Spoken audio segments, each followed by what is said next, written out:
11 de la noche, 30 minutos. Atención, sucede ahora en el departamento del Cauca, en los municipios de Caldón y Toribío. A esta hora, las disidencias de las FARC atacan a la fuerza pública y se enfrentan entre estructuras de Iván Márquez e Iván Mordisco. En la zona reportan además varios vehículos quemados. A esta hora se reportan nuevos hostigamientos contra la fuerza pública en Siberia, corregimiento de Caldón o Cauca.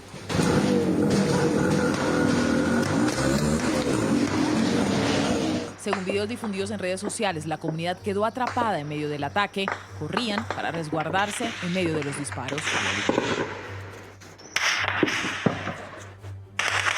Horas antes, en Toribío, un vehículo fue incinerado, al parecer por grupos armados. Además, se reportaron hostigamientos y combates en la vereda La Despensa entre hombres de la estructura Dagoberto Ramos del Estado Mayor Central de las FARC y el Frente 57 de la Segunda Marquetalia.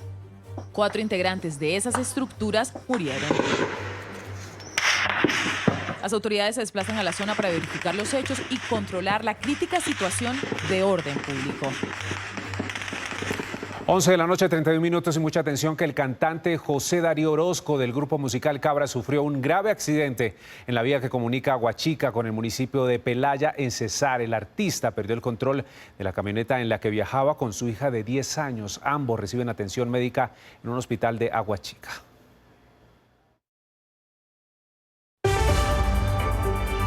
Avanzamos en Noticias RCN. Aquí están las 3 del día. La primera, Colombia solo tiene gas para 6 años y un mes, así lo reveló hoy la Agencia Nacional de Hidrocarburos. Hace un año el país tenía más de 7 años de gas. Las reservas de petróleo también disminuyeron a 7 años.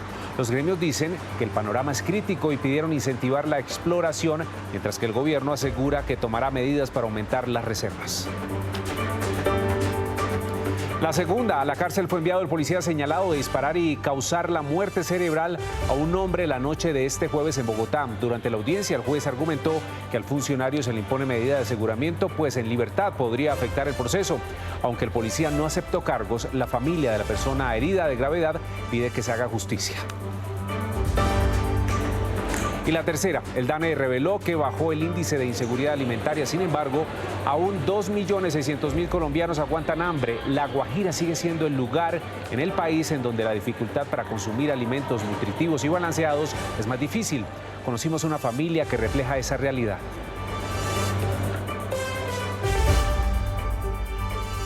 Y aquí tenemos la imagen del día, es el homenaje que le rindieron al pequeño Diego Alejandro, quien murió cuando la fuerza del agua lo arrastró en las inundaciones en Bello, Antioquia. Con globos blancos y fotografías del niño, sus compañeros lo recordaron y se unieron al dolor de la familia Olarte Berrío.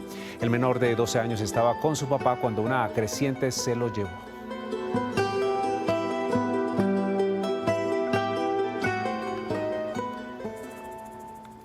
Desalentador panorama de hambre en nuestro país. El DANE reveló que 2.600.000 personas no tienen acceso a las 3 comidas del día. En La Guajira, Sucre y Bichada están las familias que más sufren esta crisis alimentaria. Y más triste aún, 26 de cada 100 personas no pueden alimentarse de manera saludable. Y aunque según el DANE la situación mejoró en 2023, el panorama sigue siendo muy grave. A pesar de que el índice de inseguridad alimentaria bajó en 2023 del 30,8% al 28,4%, aún hay más de 2,6 millones de colombianos que pasan hambre. Los que tienen inseguridad alimentaria grave comen, pero comen más poquito o incluso no comen en algunos días del año. Tal es el caso de la familia Flores Padilla, para quienes es un privilegio comer 3 veces al día. Si se desayuna, no almuerza, y si almorzamos, no comemos. Ya, y a veces un desayuno solo y a veces no tenemos nada. A veces nos acostamos así. Por ejemplo, hace 3 días nos tocó acostarnos sin nada. Muchas veces acuden a la generosidad de sus amigos y vecinos para poder alimentarse. Yo salgo donde la gente más allegada y nos aporta y nos dan la mano. Ya, nos ayudan, así yo salgo. Por ejemplo, el señor Willy, cuando yo no tengo nada, él también me ayuda y todo. Y salgo a buscar donde amistades ya de hace años que nos conocen, que conocieron a mi mamá y nos dan la mano. De acuerdo con el DANE, las zonas del país donde hay más inseguridad alimentaria son La Guajira, seguida por Sucre, Bichada y Magdalena. Y en más noticias de esta jornada, cayeron las reservas de petróleo y gas en Colombia y con ello aumenta la posibilidad de importar gas. En el caso de este combustible, la reducción en tiempo es de más de un año. Pasamos de tener reservas de 7,2 años en 2022 a 6,1 años en 2023, según la Agencia Nacional de Hidrocarburos. Y en lo que tiene que ver con el petróleo, también hubo una disminución de 7,5 años de reserva en 2022 a 7,1 años en 2023. El gobierno reaccionó y dijo que tomará medidas para revertir esta situación. Colombia solo tiene gas para 6 años y un mes. En 2022, la suficiencia de este combustible alcanzaba para 7 años y 2 meses. No pudimos incorporar reservas adicionales para compensar el consumo de reservas que nosotros tuvimos en ese año. Según gremios, estamos consumiendo más rápido las reservas. Estas cifras lo que nos dan es un campanazo de alerta, porque si no cambiamos nada, las reservas descubiertas y en producción de gas se agotan en el año 2029. Urge entonces incrementar la actividad exploratoria y agilizar el desarrollo de nuestros recursos para garantizar el gas natural a los más de 36 millones de colombianos. En cuanto al petróleo, las reservas cubren 7 años y un mes. En 2022, Colombia contaba con 7 años y 5 meses. Venimos tomando medidas para aumentar los recursos contingentes y de esa manera que se conviertan en reservas. Las medidas se enfocan en conseguir resultados con lo ya existente. Y esta noche un juez decidió enviar a la cárcel al policía que disparó a un ciudadano y que hoy lo tiene con muerte cerebral. Testigos afirman que el uniformado intentó huir del lugar y que incluso habría contado con apoyo de otra uniformada. Imponer medida de aseguramiento privativa de la libertad en establecimiento de reclusión contra Juan Carlos Molina Cepeda. Entre 18 y 23 años de cárcel pagará por decisión de un juez el policía de la Dijín que disparó contra un ciudadano en Puente Aranda. Asesino, eso no se le hace a una persona de bien. Lo que empezó como un simple cruce de palabras terminó con un disparo en la cabeza de Juan Navarrete, un técnico de mantenimiento de 38 años. En un hospital le diagnosticaron muerte cerebral. El señor lo agrede verbalmente con palabras groseras. El compañero se voltea a mirarlo cuando el señor le propana un tiro en la cabeza. Ante esa gente debería cuidar a la comunidad, no asesinarla, matarla de un balazo. Durante audiencia indicaron que el policía disparó un arma sin licencia, que intentó manipular la escena y a otros policías, que pretendió ocultar evidencias y escapar del sitio. Incluso cambió de versiones al indicar que supuestamente querían robarlo y después que lo que querían era golpearlo. Modificando, impidiendo, ocultando, tratando de ocultar una información. Aunque enfrentará los delitos de homicidio en calidad de tentativa y porte ilegal de armas, según esta familia, nada repara el daño tan grande que causó. Y el gobierno alista nuevo director de la DIAN. Se trata de Jairo Orlando Villabona. Su hoja de vida ya fue publicada en Aspirantes por parte de la presidencia. Es contador público de la Universidad Nacional, tiene una especialización en finanzas y otra en tributación. Villabona reemplazaría a Luis Carlos Reyes, quien suena como posible nuevo ministro de Comercio. Lo ha manifestado el presidente, esto es una cosa. 11 de la noche, 38 minutos, y el presidente Gustavo Petro lanzó una advertencia que tuvo impacto en el mercado. Le dijo al Congreso que si no aprueba el proyecto de cupo de endeudamiento, habría cesación de pagos o decretaría una emergencia económica.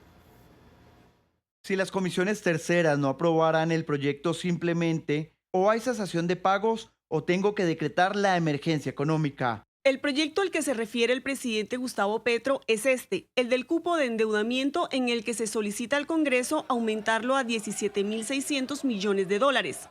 ¿Y cuál es la razón? Según el jefe de Estado, pagar la deuda vigente con nueva deuda. Adicionalmente, el presupuesto general de la Nación para 2025 destina más dinero a la deuda que a la inversión. Pero este año son solo 70 billones de pesos para inversión y 129 billones de pesos para servicio de la deuda. La advertencia que hace el presidente Petro es que se decretaría una emergencia económica, es decir, que podría, sin autorización del Congreso, utilizar recursos para lo que el mandatario considera importante. Y la segunda opción es la cesación de pagos. Implica dejar de pagar los compromisos internacionales. Sin embargo, el ministro de Hacienda reiteró que se están cumpliendo esos compromisos. El gobierno ha venido cumpliendo juiciosamente los compromisos nacionales e internacionales de pago de la deuda pública. El aumento del cupo de endeudamiento ha sido tramitado recientemente en todos los gobiernos.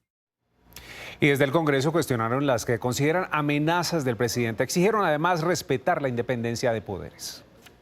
No vamos a ceder ante presiones, amenazas o afanes del gobierno nacional para aprobar el proyecto de cupo de endeudamiento. Y además con amenazas autoritarias sobre los decretos de emergencia económica, usurpando los poderes y facultades del Congreso de la República. El fin último del cupo de endeudamiento es fortalecer su proyecto político.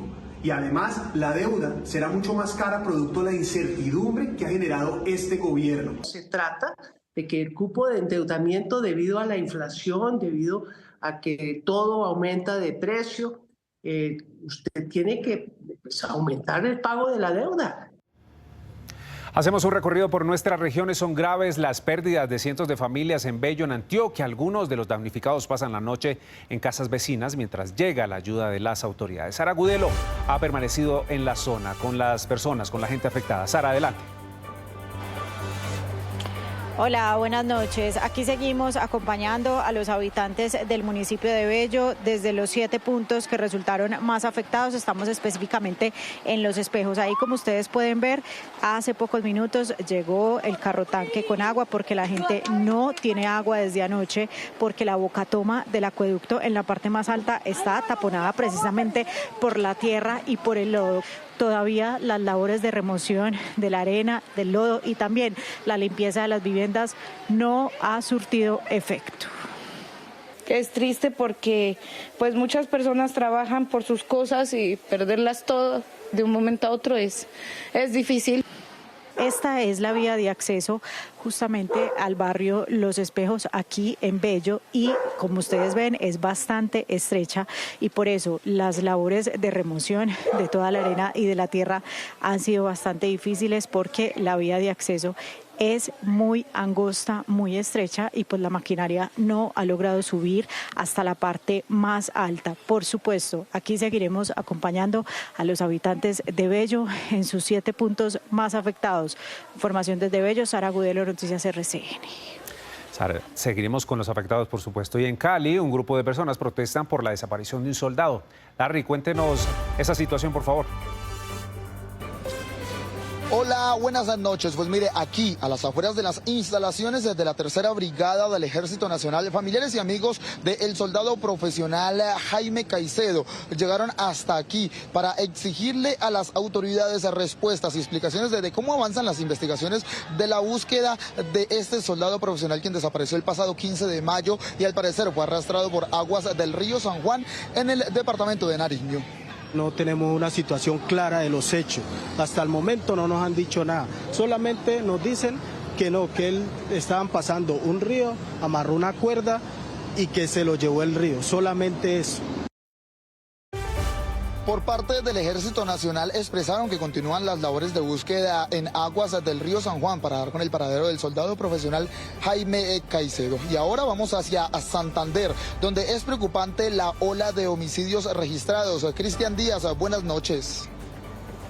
Hola Larry, televidente, buenas noches. Efectivamente es crítico el panorama en tema de orden público en territorio santandereano por esta racha de homicidios que se ha registrado en esta última semana, especialmente en Bucaramanga, en donde en los últimos 5 días se reporta la muerte violenta de 6 personas. Según las autoridades, esto se debe a la disputa por el territorio y el control del tráfico de estupefacientes en el área metropolitana de Bucaramanga. Hacemos una invitación a todos los ciudadanos, si tienen información que permita el esclarecimiento de esta conducta delictiva, para que aporten información a la línea 123. Gracias a nuestros corresponsales y en Noticias Judiciales, la Fiscalía acusó formalmente al expresidente Álvaro Uribe por 2 delitos. Mientras tanto, el Tribunal Superior de Bogotá deberá definir si acepta o no a Deyanira Gómez y a los exfiscales Montealegre y Perdomo como víctimas en ese caso. El expresidente Álvaro Uribe le reafirmó su inocencia por los 2 delitos por los que fue acusado por la Fiscalía. Yo aquí nunca intenté sobornar un testigo. Si yo lo que hacía era mandar todo a la Corte para que la Corte investigara. El ente acusador narró los hechos por los que fue vinculado a la investigación. Formalmente, el doctor Uribe Vélez debe ser acusado ante su juez natural en la forma que enseguida se particulariza y que hoy concreta la Fiscalía. El abogado del expresidente Uribe, Jaime Granados, cuestionó el descubrimiento de la Fiscalía. Asegura que no han tenido acceso a todas las pruebas del caso. Notamos de la lectura del mismo una serie de omisiones, al parecer incluso deliberadas, de una serie de testigos y declaraciones juradas y declaraciones rendidas y entrevistas en el proceso, y que no están ahí incorporadas. De otro lado, el Tribunal Superior de Bogotá deberá definir si existen más víctimas en el caso distintas al ex senador Iván Cepeda, que ya fue acreditado.